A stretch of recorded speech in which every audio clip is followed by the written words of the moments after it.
السلام عليكم ورحمة الله وبركاته. معاكم الحاج أبو عمر وقناة تمشاك مع عمر.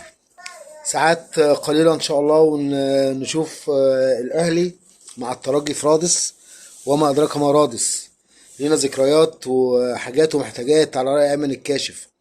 إن شاء الله الأهلي يقول يعمل مباراة قوية زي ما عودنا خارج أرضه زي ماتش الرجاء، وإن شاء الله نقابل سان داونز عشان يعني عايزين نعلم بقى، عايزين نعلم عليها بقى كفاية.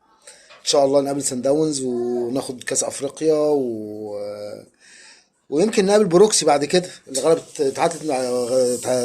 اتغلبت من الزمالك 3-2. بروكسي فضيحه، فضيحه. تاني لا عزاء للزمالك، ونتمنى مش هنتكلم بقى جمال عبد الحميد وخالد الغندور، انسى بقى الكلام ده بقى، خلاص ملوش لازمه. يعني خلاص مش عايزين ننفخ في القربة بقى، خلاص كفايه. القافلة تسير ونقط نقط نقط، قافلة تسير ونقط نقط نقط. الحدق يفهم، الحدق يفهم.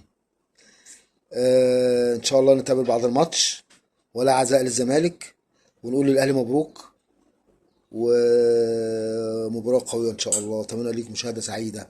الحاج ابو عمر واتمشاكم يا عمر. السلام عليكم ورحمة الله.